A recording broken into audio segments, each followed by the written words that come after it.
Hello. Welcome to Line MUFON. I'm Jennifer Stein, your host here at the Mutual UFOs Network at the Radnor Studio, Channel 21. If you'd like to learn more about our free monthly guest lectures and film screenings at the Tredyffrin Public Library, visit mainlinemufon.com and see our monthly program page to see our schedule of upcoming lectures. You can also visit our video page and see some of our interviews we do here at Radnor Studio, Channel 21, and watch some of the presentations that our guests have presented. They are posted online. My guest today is Chase Kloetzki.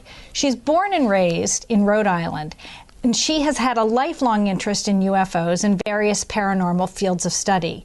Chase is a trained private investigator and holds a certification in international forensics and evidence collection from the International Association of Property and Evidence. Chase joined the Mutual UFO Network in 1996 and quickly became a deputy director of investigations and a STAR team manager, where she was responsible to design and structure and supervise national rapid response teams. She assigned experienced investigators to very sensitive cases for investigation, evaluation, and reporting of MUFON's complex and extraordinary cases. She helped develop a specialized tracking system when UFOs appear near airports, military bases, sacred sites, and nuclear bases. Chase was employed by the Department of Defense, where she designed specialized programs to evaluate force readiness for the military and civilian anti-terrorist units in the armed forces. Chase specializes in networking with other international groups of highly trained investigators and production specialists that are collecting and reporting evidence surrounding anomalous cases. From 2011 to 2014, Chase hosted Project White Paper, a UFO cryptoid paranormal radio talk show at KGR Radio, as well as special broadcast encounters featuring Richard Dolan, Mac Maloney, Peter Robbins, and Race Hobbs. She was a regular contributor to the world's biggest conspiracy website, Above Top Secret, and a host to Above Top Secret Live. Chase is a frequent guest on numerous radio shows and television productions, and she's consulted for many groups around the world. Chase has sponsored several digital broadcasts that include Threshold Radio, Crypto Reality, Teen Duo, and Sasquatch Investigates, all on the KGRA Paranormal Network. She's a contributing writer for the United Kingdom UFO paranormal magazine, Into the Night. Chase has authored 2 books. The first is entitled Admissible. It's a field manual for investigating UFOs and paranormal activity, strange creatures, and it's a comprehensive manual for all matters paranormal. Her second book is a children's book entitled Are Aliens Really Real? When Chase moved to Washington, D.C. in 2016, she became a registered lobbyist to help educate our elected officials and lawmakers, providing evidence-based documentation and declassified reports and witness testimony and field reports to our lawmakers. Chase is a contributing member of the Science Technology Information Group focused on compiling and releasing UFO data.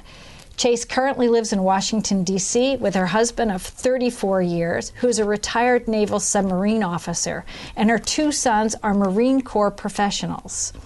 It's such a pleasure to have you here today, Chase. So you are not only our guest, but we happen to have 2,000-year-old skulls on display as well, because we're going to focus today's lecture or interview on your most recent exploration. I think you came back Sunday, and today is Wednesday.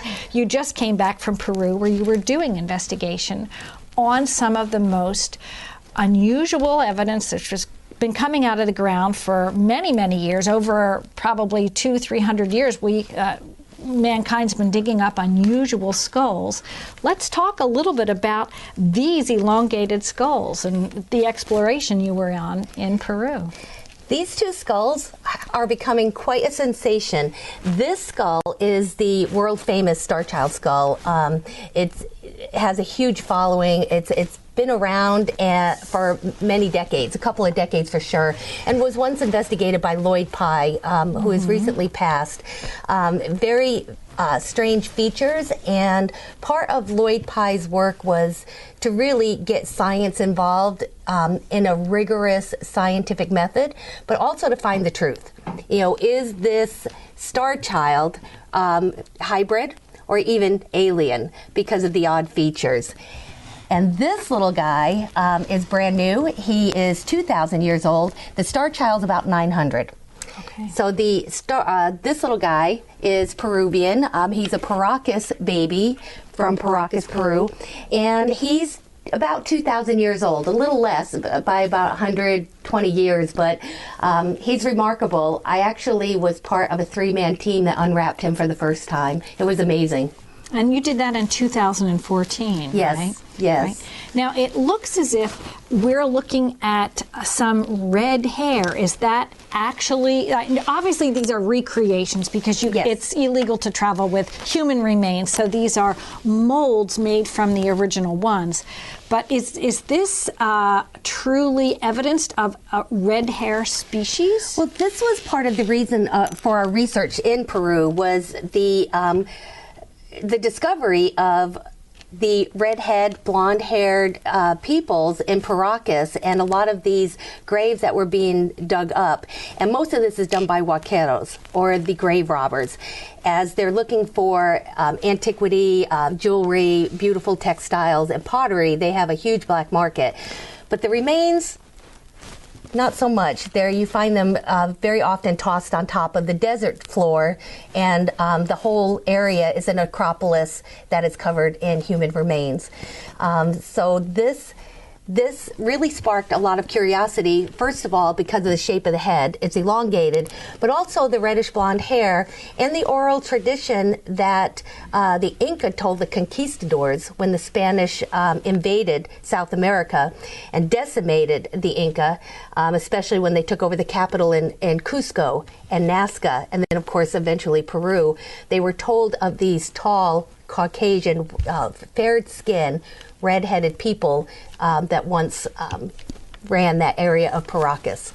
Wow. Now, a lot of people would say that I don't know if the camera can see this, but the shape of the head, a lot of people would say, well, that is some type of boarding that was done and not necessarily the way the skull was normally formed. So what is unique about, or how can you tell with this particular skull, is this a matter of some type of boarding to make the skull look different, like a cranial deformation, or is it natural? How can you tell? I think we have both, and the majority of the skulls that we find, and of course the elongated skulls are found all over the world, but here in Paracas, what we're finding is the majority of them are absolutely headboarded. It's a manual manipulation, and that's one of the easiest ways to tell is the cranial capacity doesn't increase when you deform the head. It stays the same. So we're looking for the larger capacity, but there's also a smoking gun that we've been paying a lot of attention to recently, and that is the foramen magnum at the bottom of the neck. And this one is kind of covered up because of the mold. But when we turn this over, the reason the skull is so interesting is because the foramen magnum is right here. You can start seeing most of it on really close to the end of the skull. In a normal human skull, it's in the middle. And so our spine goes into this brain stem center, and connects everything. But it's also in the middle because our head is nice and balanced. Of our skulls. You and me, our brain stem is right in the middle. Right. With a lot of these skulls, these brain stems are right on the back. And this was found by Rick, one of the anthropologists on L.A. Marzulli's team. So this really is the expedition funded and led by L.A. Marzulli. And there's a lot of good science coming from this, a lot of great observation that is showing a distinct difference between artificial deformation or if they're born this way. And that's really what our study is are any of these genetic? because we do know that the Paracas people were very sophisticated. You know, they understood sacred geometry that we're just understanding today. They had that down. We could tell that by their environment and their construction of cyclopean structures. And when you just see these people, it's just amazing. It's just wonderful. I think it's a different people. We also know that only the ruling class was allowed to elongate the skull, and that would be the royals. Now, it's very interesting that this tradition developed of boarding the heads. Even indigenous Native Americans were doing this as well. But in this particular case, this skull is an example of a 2-year-old child and you were able to determine, I believe, that this was not a boarded situation because the child was not yet old enough. So describe a little bit about that. How did they determine it was a 2-year-old as opposed to, you know, a 5-year-old or 8-year-old? It was first reported to us in the bundle as a 2-month-old baby, and as we took each layer off at a time, we got a little closer. First thing we see is, you know, this blondish red hair. And this, when the structures were all off, you know, the room is exploding. Everybody in there was so excited because this is exactly what we were hoping for, is that we have a 2-month-old infant with this. So already this is be a great DNA sample. And then I saw the one thing that every mom in the room would have noticed, and that was a full set of teeth. So to rule out that it was so anomalous, it was born with teeth, they wanted this so badly. We actually called in a forensic dentist, and he did a lot of, you know, the measurements, the archaeological measurements that you would do on a skull. But he also examined the teeth and did determine that he was between 18 and 22 months. And he was most likely born with the shape head. Correct. Correct. Mm-hmm. Now, in your collect forensic evidence in a very clean environment. You're a specialist at that. And then that evidence gets sent off to labs for evaluation. So in some of the skull research that you did, especially with this whole family group that was found, you discovered some pretty interesting genetic DNA data. Let's talk a little bit about that. It was fascinating. Of course, there is a team that had a little bit of a dog in a fight. I don't. You know, I keep a very objective and clean, scientific agenda. But it was shocking what came back, because we don't have nuclear DNA, but the mitochondrial really told a story we didn't expect. They were hoping for Nephilim, half giant, hybrid, alien. That's not what they found. What we found was this guy's origins were Syria, and that most of the elongated skulls that we're investigating and haven't tested, we've taken the largest DNA sample in Peru. Nobody else has the amount of, or any DNA samples. As far as I know, we're the only ones doing the DNA research on the elongated skulls of South America. And they're coming back, the large majority of them, as Middle Eastern, Syrian, and Turkey, which changes a timeline. Yes, because we know about the Fertile Crescent between the Tigris and the Euphrates rivers, Absolutely. Which is Iran, parts of Iraq, up into southern Turkey, over into Syria. This is the,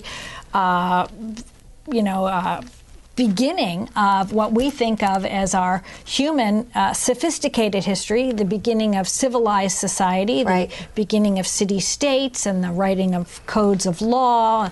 Cuneiform text comes from this period of time, lots of cylinder seals, and pictures of the winged gods with high headdresses. Correct. Do you think there's an overlap between possibly these high headdresses which are depicted and possibly the elongated skulls? Well, we know they're emulating something, and these are found everywhere. And I have to wonder, you had mentioned earlier about Native American Indians, and most of that culture believes they're star children. They believe they're descendants.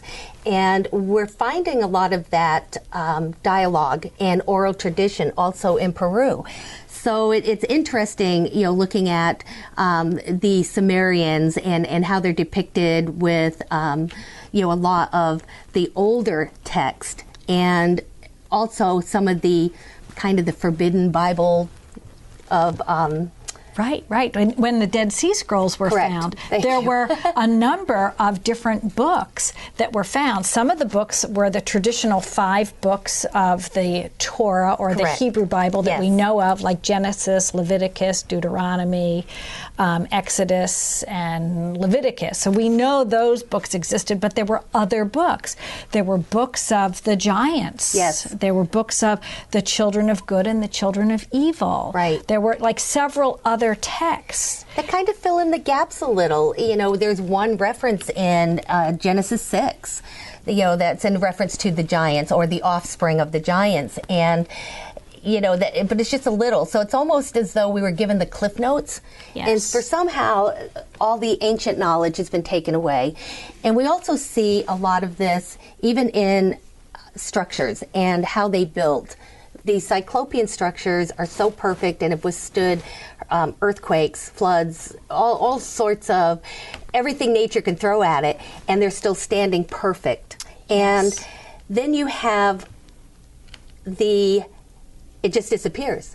This type of perfect structure, or the megalithic design plans and framework, and it just stops. Where did that go? This would have been something passed on generation after generation, and it doesn't. Right. So there's evidence all over the world that there was a very intelligent civilization that somehow, it doesn't matter whether you're looking in the United States or Easter Island or South America, Mexico, it seemed like something happened and it just disappeared. Right. So there may have been some major cataclysm, maybe about the 10,000, 11,000 year period, somewhere Correct. between the younger Dryas and the older Dryas period, Yes. where we have a missing piece of human history, which we still really don't know. It's really quite fascinating. You and I both have a great interest in the ancient mounds. Right. And there are mounds all over the earth, which is really quite fascinating to learn. They're in South America, they're in Yes. China, they're in Israel, they're all throughout Europe and in England. And of course, what's found is in many of the mounds, even in the United States, there's lots of evidence in the 1850s and 60s that giant skeletons were buried in many of them. We've even found that the Spanish conquistadors, when they invaded South America, through the manifests of some of the ships going back to Rome, all roads lead back to Rome, the ships going back to Rome listed giant bones. And this was something to be studied, and they brought some of this back. And of course, the Inca gold, a lot of things that they're most famous for. And it's just horrible when a conquering people will come in. The first thing they do is erase your history and tear down your temple and build a new one. That's the first sign that things have changed. Get on board or you're out of here type of situation. So it's just unfortunate that we're missing so much. We see the same thing with the Mayas and the Mayan culture in Mexico, and it's just there's a huge piece of history that is missing. Right. But we're finding hints of it, and we're continuing the study of DNA, and hopefully this will tell a bigger story through science. Right. So this is a big contribution that you really bring to MUFON. We're both members of the Mutual UFO Network. Chase recently stepped down from a position you had managing the field investigators all over the world. Talk a little bit about why science is important for investigation of things like this. I think because, the public, we're all given things to think about or to believe in, and science doesn't care what we believe. It's proof. It's you can't argue with a fact and tangible evidence. And I think when we're discussing serious topics as aliens or intelligent beings from other planets, or where the giants that once roamed the earth, that our ancestors were leaving documents and text and warnings. And I think it's just interesting that we provide the public more than, hey, did you hear this? Right. We need the science. And now that we have DNA and the supplies and the process and the education has come down to a consumer level, I can now buy professional DNA supplies, which is everything, because popsicle sticks and Ziplocs are no longer even allowed in a lab. I mean, why bother even trying to pay for it or the postage? So everything we need to do now has to be scientific, and it has to be, your case management needs to be admissible at the end, because the public deserves that, because we can do this today. And there's no reason, that we have to leave any speculation on the table. It's wonderful. I think it's a really great step forward. And actually, MUFON's mission statement is the scientific exploration of UFOs and phenomenon for the benefit of humanity. Right. So scientific requires actually a scientific procedure, and it really helps if you've got grounded data, because if we in our generation do this research, it's going to be backed up in 20, 30, 40, 50, 60 years. They'll have the same data even if they redo the tests, and right? It's repeatable. Exactly, and that's what we need to continue to do, is always repeat the test. When I take these samples, I just don't take enough to go to a lab. I take enough in case something happens or they're lost in the mail, but I also take some to store away. And that is because in 5 years, what if there's a different test that could give us maybe nuclear DNA and they only need a fraction of what they needed today?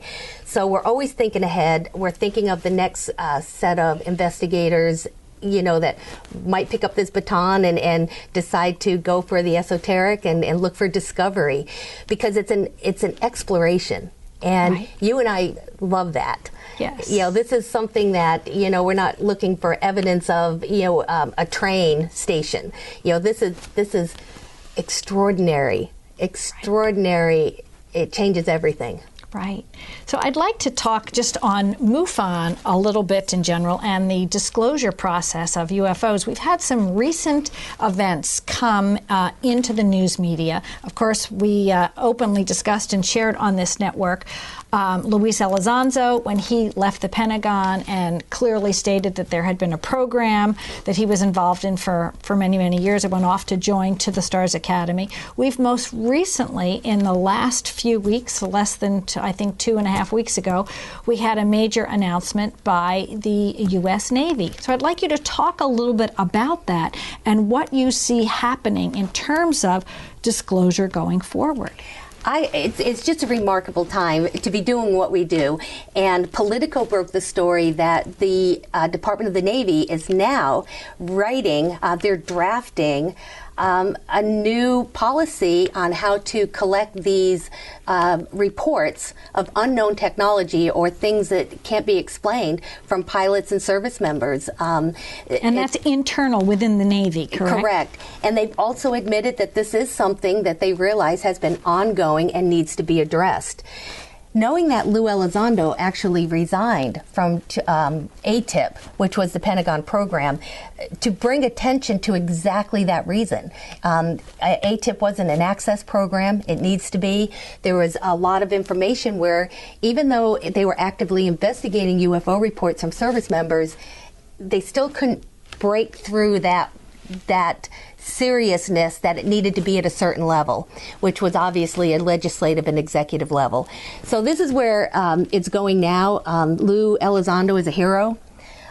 He's an American hero that left his job to come out and out a program and a legitimate phenomena that has been witnessed many, many times. And, he's lost everything financially because of it.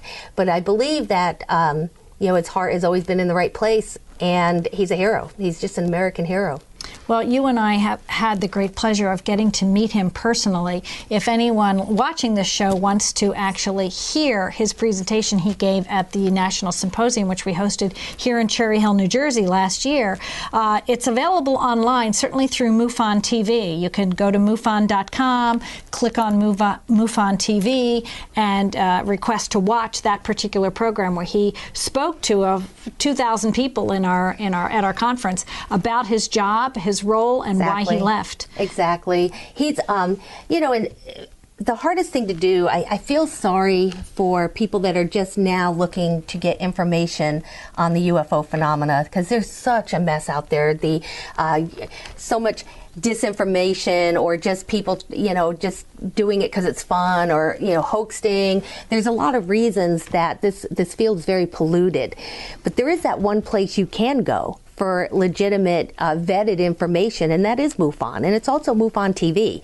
So if you're looking for that kind of scientific-based, or some of the speakers that we've had at a scientific symposium, it's definitely MUFON TV. It's, probably your best source of legitimate information. Right.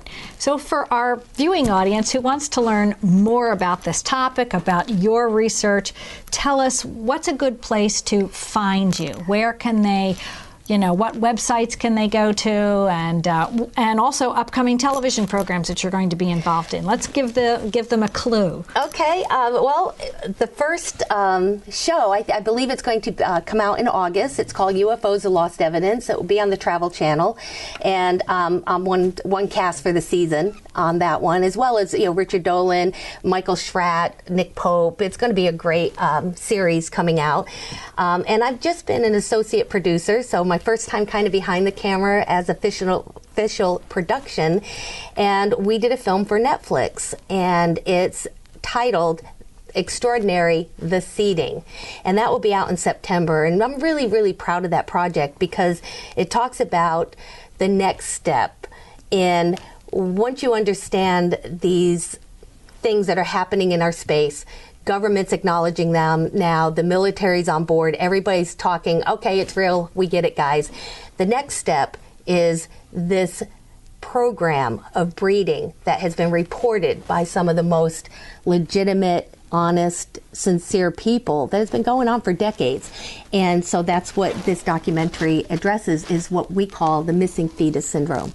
It's a very, very powerful project. I know some of the people who have had these experiences, and it's quite dramatic as a woman to be pregnant, be in your third, fourth, or fifth month of pregnancy, and then all of a sudden you literally wake up one morning and your child's gone, the fetus is gone, there's no evidence that you've been pregnant. Yeah, no sign at all that you were ever pregnant. And these women are holding sonograms and pictures, and it's just heartbreaking, but it's something that I felt we needed to tell the public because it's the next step when you understand what the phenomena details.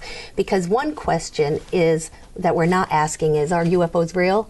Now we're asking, well, who are they and what do they want? Maybe this is a breeding program. Right. Right. And your website is chasekloetzki.com, and I'm also at the Field Reports, that's plural, reports is a plural, .com, and that's where you'll find my reports and some of the work I've done. And check me out. I love skeptics. I just, I love visits. I love people that want to say hi. It's awesome. Well, it's such a pleasure having you come here to the Radnor area to present for our local group and here at Radnor Studio 21. Thank you so much for making the time. It's so my pleasure, Jennifer. It's been an amazing, wonderful experience. Thank you. Great. Thank you so much, and we'll see you again next month.